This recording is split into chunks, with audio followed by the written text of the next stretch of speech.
Donc les acteurs de la production éditoriale qui se trouvent derrière tous ces contenus, qui sont-ils?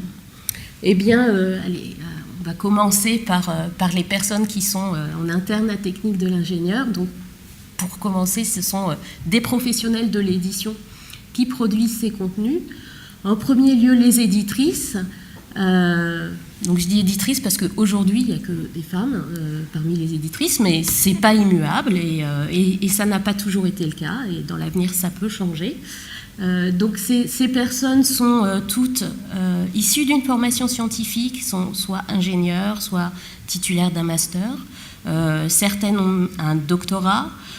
Ça peut être en chimie, dans le domaine des matériaux, dans le domaine des biotechnologies. Donc nous sommes toutes des scientifiques et vous verrez que ça facilite énormément la discussion avec les auteurs et avec les experts. Et également, nous estimons que c'est un des éléments qui fait la particularité de Technique de l'ingénieur et qui est déterminant dans la qualité des contenus. Donc en premier lieu, ces personnes réalisent un important travail de veille que je vous détaillerai un petit peu plus précisément quand je vous parlerai du processus éditorial, mais sachez que c'est vraiment la base de leur travail. Parce que grâce à cette veille, elles peuvent déterminer et concevoir les nouveautés éditoriales qui sont lancées chaque année, aussi bien au niveau des univers, des packs que des bases documentaires.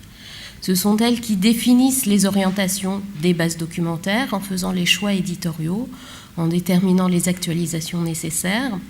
Et également, grâce à leur veille, elles recrutent les experts scientifiques qui viennent constituer les comités de lecture et elles animent ces comités de lecture. Donc je vais les citer, vous voyez leurs photos. Donc Maude Buisine qui est parmi nous, Céline Chartier, Maya Huguenin et Donatienne Gauvin.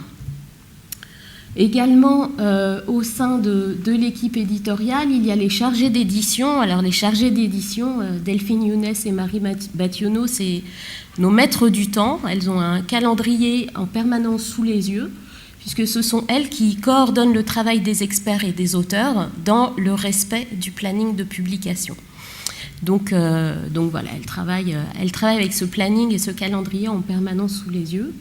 Et également, ce sont elles qui accompagnent les auteurs dans la phase de rédaction afin qu'elles soient bien en accord avec le protocole éditorial fixe de Technique de l'ingénieur. Pour nous accompagner, nous sommes aidés d'assistantes de gestion qui s'occupent de toute la partie administrative qui est loin d'être négligeable. Donc j'ai pas leurs photos, mais j'ai mis leur nom en plus gros du coup pour essayer de me faire pardonner. C'est Monique Offray et Juliette Cohen-Solal. Elles s'occupent des contrats des contributeurs, elles s'occupent des droits d'auteur, des tirés à part, des dépôts légaux, des ISBN, enfin tout un tas de choses qui sont très administratives et très importantes. Et elles nous sont très précieuses. Donc voilà pour l'équipe éditoriale. Donc c'est mon équipe, j'en profite pour les remercier vivement de tout le travail qu'elles fournissent au quotidien. Et au sein du service fabrication, vous le verrez quand je détaillerai le processus éditorial, nous avons les chargés de publication. Ces personnes sont également issues d'une formation scientifique et ça leur est très utile parce que ce sont elles qui lisent tous les articles, qui font la lecture-préparation de copies et qui également font le suivi de fabrication des articles. Donc voilà pour les intervenants du processus éditorial en interne. En externe, nous faisons également appel à des experts scientifiques qui constituent le comité de lecture. Donc aujourd'hui, nous sommes entourés de 200 experts dans tous les domaines techniques, dans tous les domaines de l'ingénierie. Et également d'auteurs que nous recherchons. Donc aujourd'hui, dans la collection vivante, il y a à peu près 3500 spécialistes qui ont écrit les articles. Ces personnes sont des industriels, des directeurs techniques, des directeurs de la R&D, des ingénieurs de la R&D ou du domaine de la production, des personnes issues du milieu académique, des chercheurs, des enseignants-chercheurs ou des consultants. Donc j'ai quelques profils que je peux vous présenter parmi les experts que nous avons recrutés ces 2-3 dernières années. C'est vraiment un aperçu qui est absolument pas ni exhaustif, ni un échantillonnage représentatif de tout le monde, mais bon, voilà, c'est des personnes qu'on a recrutées récemment. Alors, Xavier Bégaud, par exemple, qui travaille actuellement à la refonte de toute la base documentaire Antenne, est professeur à Télécom Paris Tech et responsable d'un groupe de recherche. Jean Chazela, qui s'occupe de la base documentaire électromagnétisme propagation et de celle sur les hyperfréquences, a fait une longue carrière chez Thomson CSF, puis chez Thales et est aujourd'hui directeur scientifique chez Thales DMS. Plus récemment, nous avons recruté Jean-Pierre Benoît pour nous aider à élaborer et à contribuer au pack médicaments et produits pharmaceutiques.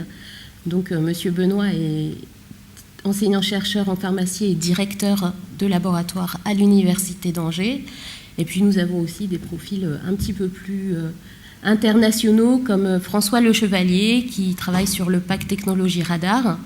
Et il est en charge de la chaire ingénierie des systèmes radars à l'université de Delft, aux Pays-Bas, et directeur scientifique chez Thales.